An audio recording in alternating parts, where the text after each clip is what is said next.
Здравейте, BlackBerry фенове! Едно бързо съветче от мен. Как да поддържате вашите инсталирани приложения в устройството с последната актуална версия, излязла от BlackBerry World.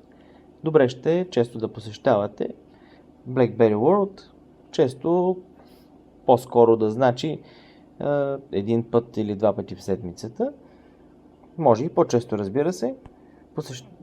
Кликаме на BlackBerry World, на All, My World, My Apps and Games. Тук на този екран е нормално да видим нашите апдейти, които предстоят да бъдат инсталирани на нашето устройство. В момента няма нищо, което не значи, че наистина няма.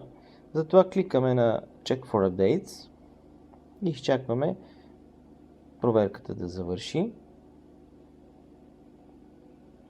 Виждаме, че проверката завърши успешно. Нямаме нищо в устройството инсталирано, което да е с задна дата или някаква стара версия. Казваме го това, понеже понякога се случва така, че новите версии на приложенията излизат, потребителите получават известие за апдейтите не след няколко часа, а дори след дни, което се явява като неудобство.